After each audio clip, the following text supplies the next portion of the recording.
game is awesome. So we're really nitpicking here when we say things we don't like. But remember that chapter 5 ended with this big fight with some sort of Genova Sephiroth creature. And not just that, but before we encountered Sephiroth, we had also passed by a lot of injured ship crewmen. We had witnessed a bunch of these robe guys be like forcefully merged with monsters, and we'd seen other black robes be shot dead by the captain of the ship. So things were pretty intense, a little bit darker, right? And then we cut to the sun is up and our party is excited to go to the beach. That's true. Total tone shift. Like they totally forgot. Yes, and that's exactly what I wanted to talk about first. That's funny. Is like there are a lot of tone changes, obviously, in this game. And what I mean by tone, so for those who aren't familiar, as a filmmaker, which I am, tone is the overall emotional feeling that accompanies a scene, right? So the tone of a scene could be comedic, or it could be romantic, or maybe suspenseful or sad, and so on and so forth.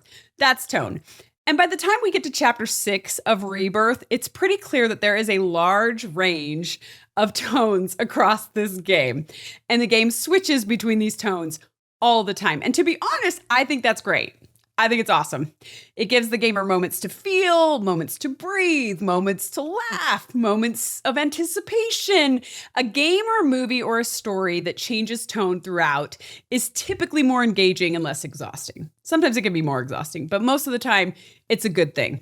And this is not the case with all Final Fantasies, okay? So take a look at Final Fantasy XVI, which I know both of you have played in completion, for instance. So 16, I think we can agree, it's a masterful game in so many ways, especially when it comes to like the acting. Oh, the acting is so good in that game. Yeah, the storytelling is pretty good. The cinematography, I mean, there's many of the elements that are really important to me as a filmmaker are amazing in Final Fantasy XVI.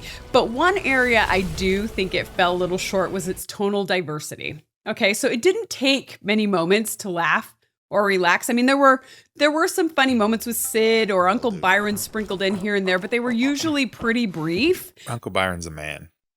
That's all I'm going to say. See, I like Sid better than Uncle Byron, but they're both great to me. Yeah, they were both good. Sid was awesome. Sid, I have nothing against him. And it was a good thing they had them in the game, because can you imagine if neither of them had been in this game? Yeah. It would have been even more. That would have been pretty dreary. Yeah, it felt like a traversal through depression or something, that entire game. Yeah, exactly. Yeah, and it was like that, like already with these two funny characters. I mean, spoiler alert, they kill off the first funny character. And then the game's even more sad after that, right?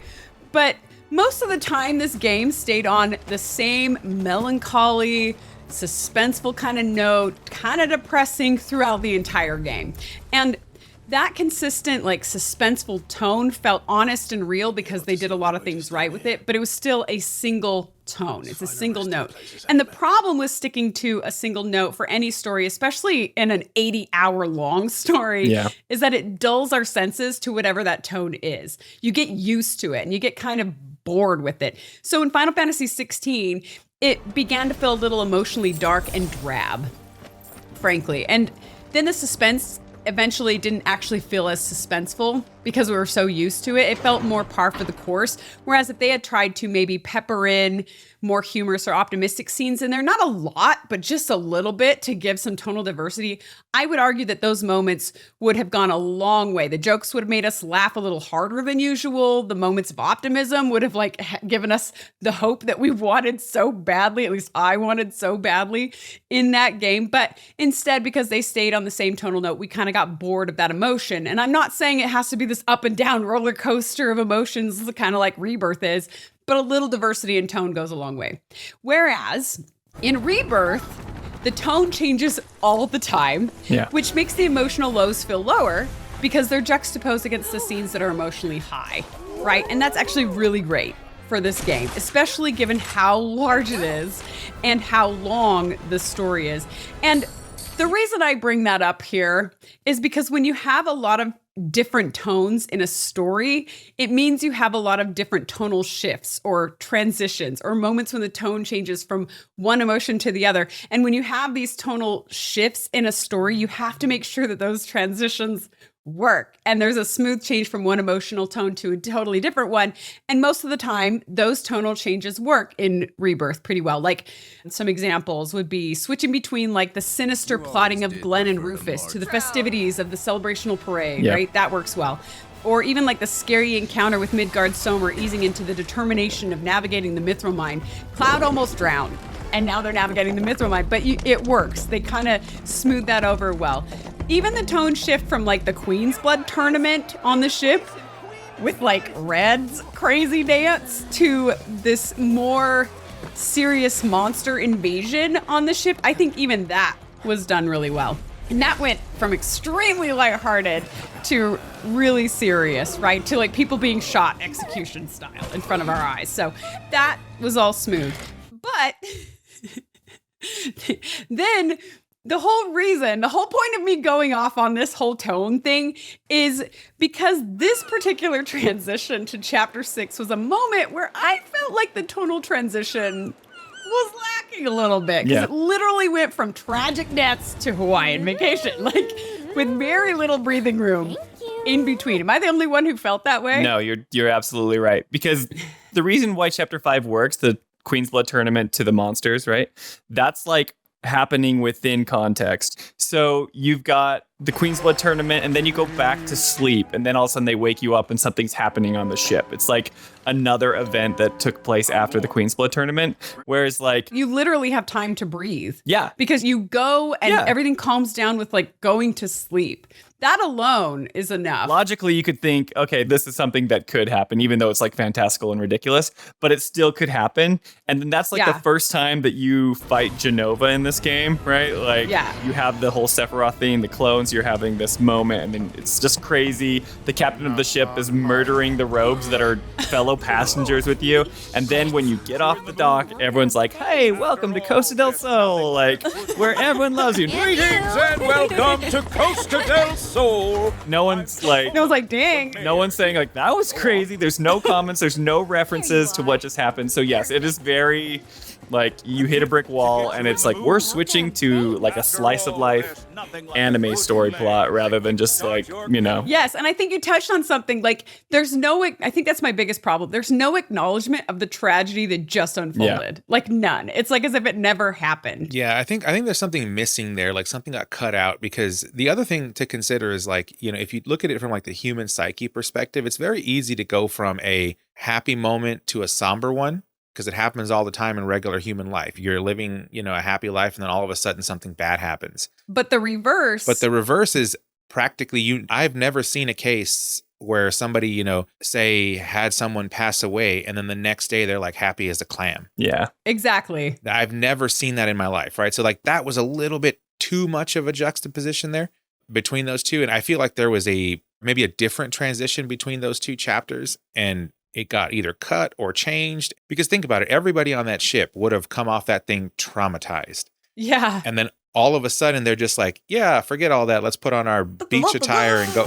Yeah, that's not going to happen. Let's go swimming. Yeah, that's not real life, I should say. So yeah, there was a little bit of a disconnect there. Yeah. So we all agree on that. The one thing I will say is that Ernest is always so kind to the developers in terms of intention.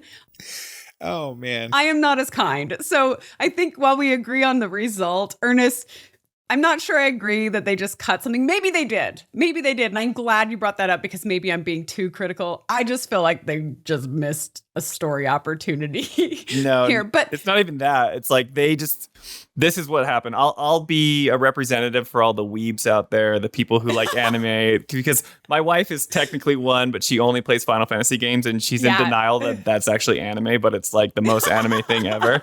But this is like an excuse for the developers to put in what's called the beach episode. So in anime, you have things that's called like a slice of life anime beach episode. I'm not like very versed in anime, so you guys can criticize me. But oh yeah, I am not. But like one of my favorite, this is technically not anime, so people get mad at me, but Avatar: The Last Airbender is an amazing series, and the stakes are super high. The Fire Lord's going to like destroy the world, and Aang is the only one who can protect them. And I'm sorry, Jolie, for now making you find out this B-roll.